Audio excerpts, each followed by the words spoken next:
1 મે એટલે ગુજરાતનો સ્થાપના દિવસ। તો ગુજરાતના સ્થાપના દિવસની તમામ ગુજરાતીઓને હાર્દિક શુભેચ્છાઓ। આપણે જે 1960માં જ્યારે ગુજરાતની સ્થાપના મહારાષ્ટ્ર રાજ્યમાંથી અલગ કરી અને ગુજરાત રાજ્ય અલગ પડ્યું ત્યારે ગુજરાતની સ્થાપના થઈ હતી, ત્યારે 1960થી લઈને અત્યારે છે 2025। તો આટલા વર્ષ સુધીમાં જે ગુજરાતે જે પ્રગતિ કરી, જે ખેડૂતોએ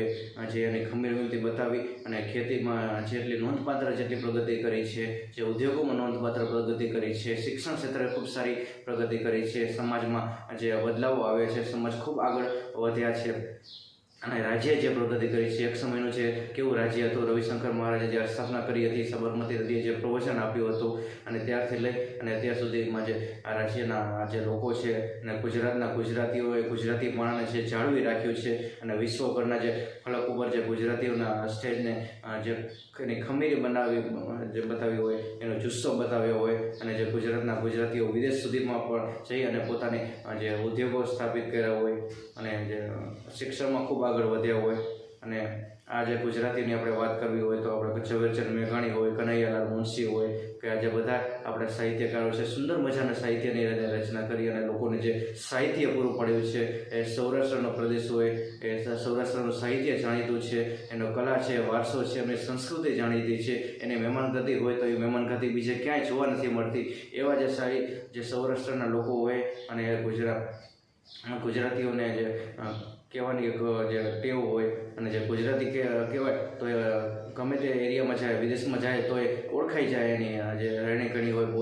બોલવાનું હોય, એનો પહેરવેશ હોય, એ ગુજરાતી ઓળખાઈ જતા હોય છે। પણ એને જે શિક્ષણ ક્ષેત્રે જે સમાજમાં બદલાવો ઘણા બધા આવ્યા અને સમાજ ખૂબ આગળ વધ્યા છે। ખેડૂતોએ ખૂબ સારી પ્રગતિ કરી છે। આજના યુવાનો છે એ પણ જે અલગ અલગ જે ડિગ્રી મેળવી અને ખૂબ સારી કમાણી કરતા થયા છે અને જે રાજ્યનો જે રાષ્ટ્રીય આવકમાં જે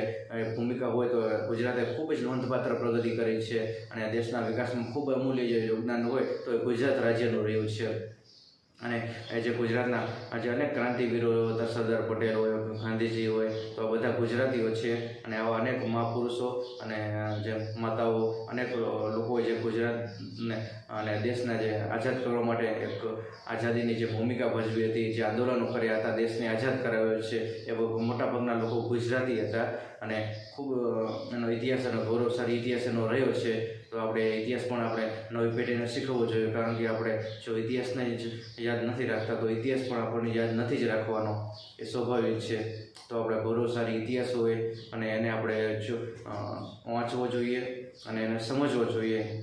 કારણ કે એ આઝાદી પહેલાંનું જે ભારત હતું અને એ સમયે જ્યારે આ રાજ્યના લોકો હતા ત્યારે એ સમયના લોકો કેવા હતા, કેવું જીવન જીવતા હતા, શું પરિસ્થિતિ હતી અને હાલમાં કઈ પોઝિશનમાં જીવી રહ્યા છે, કેવો બદલાવ આવ્યા છે, આ બધા આપણે જાણવા જોઈએ। અને જે આપણી જૂનવાણી હોય, આપણું જે સંસ્કૃતિ હોય તો એ સંસ્કૃતિને આપણે જાળવી રાખવી જોઈએ। કહેવાય છે ને આપણે ગુજરાતી અને ગુજરાતીઓનું ગુજરાતીપણું કહેવાય, તો એ ગુજરાતી લોકો જે બીજાની સેવા કરવાની ભાવના હોય, હંમેશા બધા લોકોને સાથ સહકાર રાખવાની, બધાની સાથે અન્ય લોકોની સાથે દૂધમાં સાકરની જેમ ભળી જાય એવા આ ગુજરાતી લોકો છે અને ગુજરાતીઓનો મિજાજને સમજવો જોઈએ, કારણ કે દેશ વિદેશથી લોકો અહીંયા ગુજરાતમાં ફરવા માટે આવતા હોય છે। કચ્છના રણમાં પણ જ્યારે વિદેશના લોકો અહીંયા આવતા હોય છે અને એને પણ કેટલો આનંદ મળતો હોય છે કે આદિવાસી લોકો હોય, આદિવાસી પટાળ છે, એને પણ આપણી સંસ્કૃતિને જે ટકાવી રાખી છે। તો આ બધા લોકોનો જે ગૌરવશાળી ઇતિહાસ હોય તો એ રાજ્યના આપણા ગુજરાતના રાજ્યના લોકો છે અને 8.5 કરોડ લોકો જે ગુજરાત રાજ્યના છે અને અલગ અલગ જિલ્લાઓ છે, એનું ઘણું બધું વિશેષ મહત્ત્વ રહેલું છે, એ જોવાલાયક સ્થળો આવેલા છે અને આપણી સંસ્કૃતિ છે અને આ બધું જ આપણે એને સમજવું જોઈએ, ઇતિહાસ આપણે જાણવો જોઈએ, સમજવો જોઈએ। નમસ્કાર।